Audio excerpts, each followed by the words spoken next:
India ऊंचे ऊंचे पहाड़ और हरी भरी जमीन का देश एक छिपी हुई सच्चाई रखता है, भूकंप का खतरा। यह खतरा धरती के नीचे की प्लेटों की हलचल से जुड़ा है। भूकंप कब और कितना बड़ा आएगा यह कहना मुश्किल है, लेकिन इसके कारणों को समझना जरूरी है ताकि हम तैयारी कर सकें। इंडिया में भूकंप आना कोई नई बात नहीं है।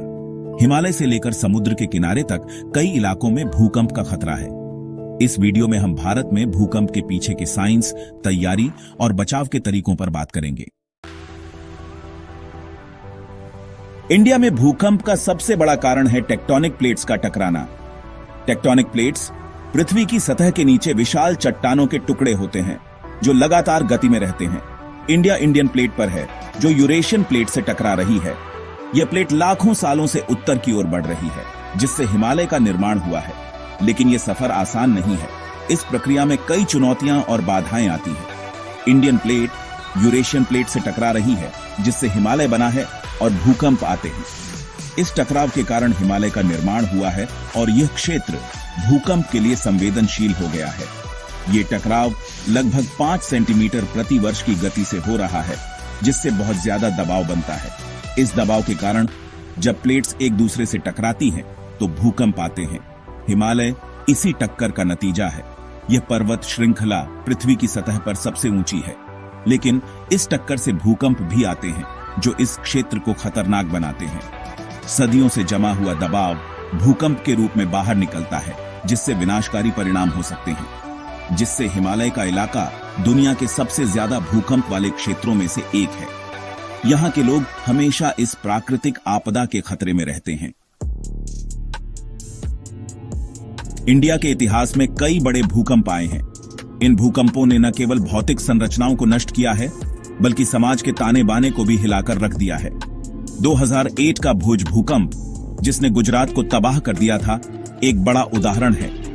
इस भूकंप ने पूरे राज्य में तबाही मचाई और हजारों लोगों को बेघर कर दिया। 760 की तीव्रता वाले इस भूकंप ने 20,000 से ज्यादा लोगों की जान ले ली थी और बहुत नुकसान किया था। राहत और बचाव कार्यों में कई हफ्ते लग गए और पुनर्निर्माण में सालों। इस घटना ने हमें मजबूत इमारतें बनाने और तैयारी की जरूरत बताई। अब भूकंप रोधी तकनीकों का उपयोग करके इमारतें बनाई जा रही हैं, ताकि भविष्य में ऐसी आपदाओं से बचा जा सके। हिमालय के अलावा इंडिया के दूसरे इलाके भी भूकंप के लिए संवेदनशील हैं। उत्तर पूर्वी राज्य और गंगा के मैदानी इलाके भी भूकंप के उच्च जोखिम वाले क्षेत्र हैं। दक्कन का पठार भले ही ज्यादा स्थिर हो, लेकिन भूकंप से पूरी तरह सुरक्षित नहीं है। यहाँ भी समय समय पर हल्के भूकंप आते रहते हैं, जो हमें सतर्क रहने की याद दिलाते हैं। 1963 का कोयना भूकंप, जिसकी तीव्रता 6.3 थी, इसका एक उदाहरण है। इस भूकंप ने दिखाया कि भूकंप किसी भी समय और कहीं भी आ सकते हैं। बांध के पानी से आए इस भूकंप ने दिखाया कि इंसानी गतिविधियां भी भूकंप ला सकती हैं। यह घटना हमें याद दिलाती है कि हमें प्राकृतिक आपदाओं के प्रति हमेशा सतर्क रहना चाहिए और उनकी तैयारी करनी चाहिए।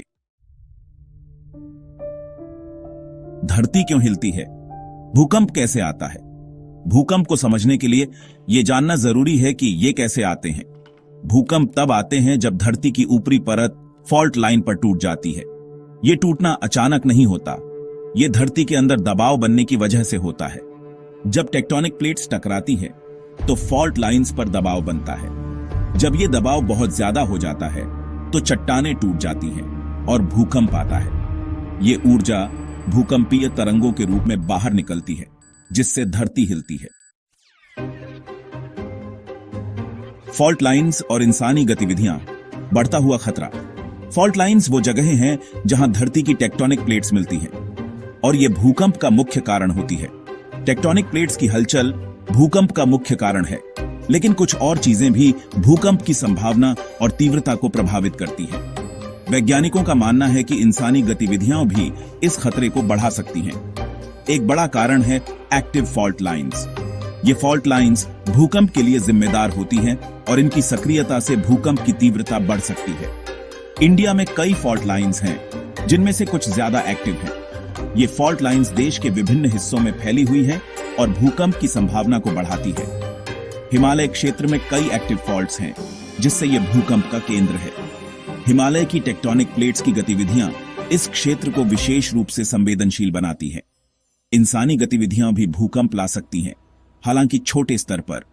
खनन, निर्माण कार्य और अन्य औद्योगिक गतिविधियां धरती की सतह पर दबाव डालती है। बड़े बांध बनाने से धरती के अंदर दबाव बदल सकता है, जिससे भूकंप आ सकते हैं। बांधों के निर्माण से पानी का भारी दबाव फॉल्ट लाइंस पर पड़ता है। 1967 का कोयना भूकंप इसका उदाहरण है। इस भूकंप ने दिखाया कि कैसे मानव निर्मित संरचनाएं भी भूकंप का कारण बन सकती हैं।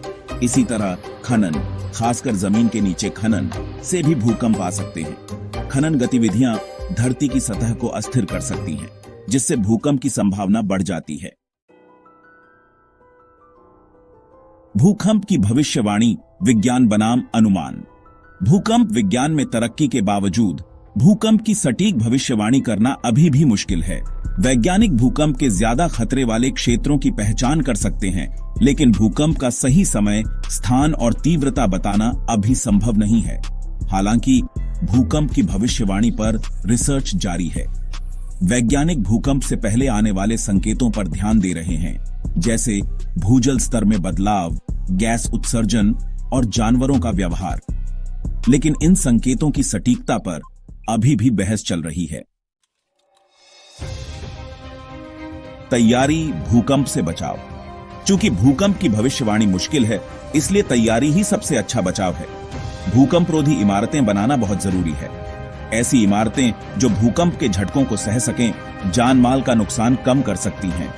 इसके लिए मजबूत निर्माण सामग्री और भूकंप रोधी डिजाइन का इस्तेमाल करना जरूरी है। लोगों को भूकंप के समय क्या करना चाहिए, इसके बारे में जानकारी देना भी जरूरी है। भूकंप के समय ड्रॉप, कवर और होल्ड ऑन जैसी सुरक्षा उपायों से जान बचाई जा सकती है। जरूरी सामानों वाला एक इमरजेंसी किट तैयार रखना चाहिए, जिसमें पानी, खाना, फर्स्ट एड किट और टॉर्च हो।